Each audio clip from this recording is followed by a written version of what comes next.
Hello guys, Namaste, Salam Alaikum, Sat Sri Akal. Welcome back to another session with your Wow Chef at whatever.com. I don't know what is this obsession with people to have something they can hold in the hand with a hole in it and a coffee on the other hand.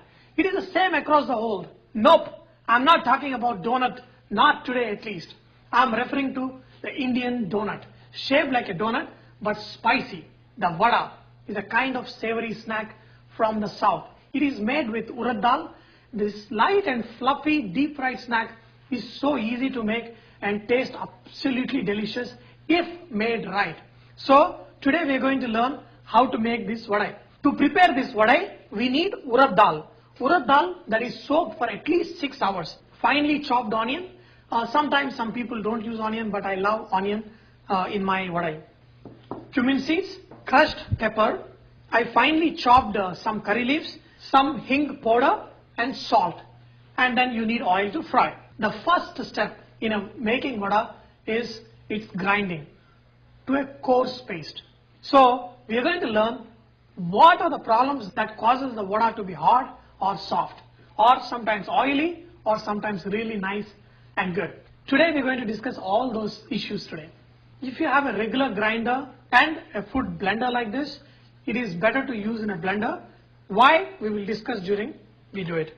Drain out the water and add just urad dal. If small amount of water is there, it's okay. Since it soaked for a few hours all night, there is good amount of water in the lentil itself. While you are blending it, you may have to mix it a little bit. Okay. If you want to add a little more water, but do not add too much water because this is totally going to ruin your dough. It is better to make a little bit dry and then add water in case if you need later.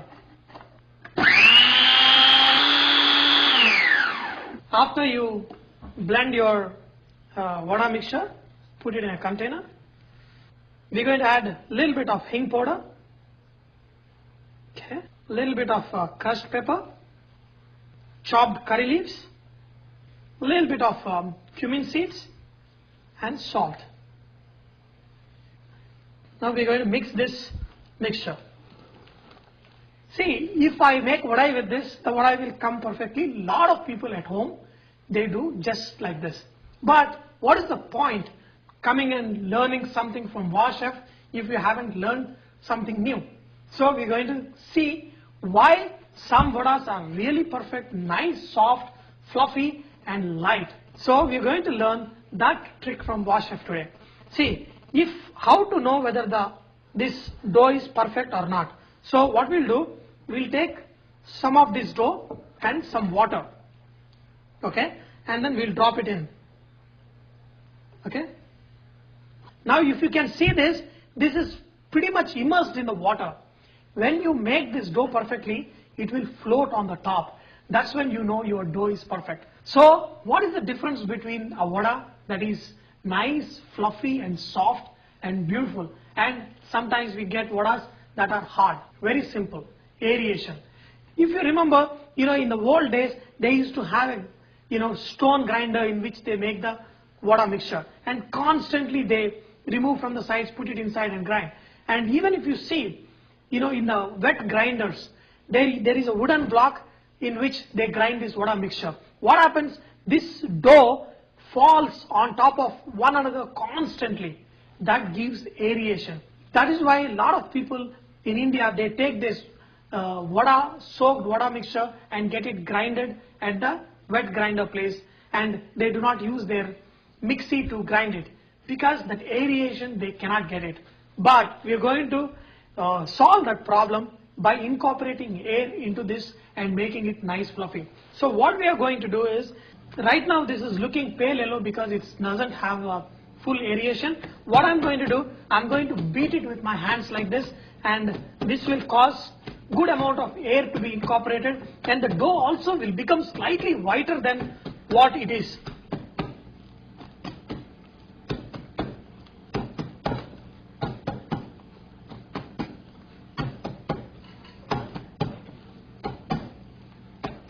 Now my dough is fully aerated. So let's see the difference between, okay, look at this. This is floating little above this one. Now this is very light and fluffy. Now you can add your chopped onions into it. Okay. And now we have a perfect vada mixture. You can also add chopped coriander leaves to this. And a lot of people, and especially when I was a kid, I used to love when I get a small piece of coconut in the vada mixture. So if you want, take the fresh coconut, make into small pieces and mix into this vada mixture, and kids will love it. Now let's learn how to make this vada round and beautiful so that they come out nice fluffy. A fresh vada mixture doesn't give too much color and you get nice golden color vadas. If you keep this vada mixture for 2 days, the vadas will get fast color and they will remain uncooked inside. So let's make this vada. All you do is dip your hands in water, take a little bit of this mixture, just make into a ball. Do not press them too much, just make a hole. Let your vadas fry on one side for a minute and then you can slowly turn the other side. Now you can see how beautiful these vada are. Nice, soft, fluffy. And just put it on a paper towel. Now I've got this beautiful vada, but a lot of people have a problem with how to keep this vada crispy. See, if you are making a lot of vada for your friends and you want to make it like an hour in advance and you want the vada to be crispy, all you do is take a big tray, put all this vada, preheat the oven to the minimal possible temperature, switch it off, and then put this tray in there, and your vadas will remain crispy for the next 2-3 hours, and you serve them, when your guest comes, and they will be surprised how you serve really hot vada to them. They're so crispy and nice. Inside, they are light and fluffy. You can eat it with pickle, sambar, anything. Usually at festivals, my mom has to make vada for breakfast. And I look forward for that breakfast because it's a great combination. My mom makes vada with nice chicken curry for the festivals only. Rest of the times, we eat it with sambar and the coconut chutney. I got a lot of emails regarding how successful many of the viewers are in making rasmalai, and especially Sujata Kalepu. She sent me an email. She even forwarded some pictures she took of this rasmalai, which I'm going to show you. And look at this beautiful rasmalai she made. She told me that she made rasmalai many times before, but she could never get really good, nice, soft rasmalai. And in fact, she made last Wednesday, she tried to make rasmalai and they weren't that good. She said, Sanjay, this is amazing. My husbands love this, and I thank you very much for showing us how to make this rasmalai nice and fluffy. At the same time, I got an email from another young lady. She said her rasmalais didn't turn out that good. See, all I tell you is, do not watch it one time. Especially some dishes like rasmalai, they are more difficult to make. Watch it 2-3 times.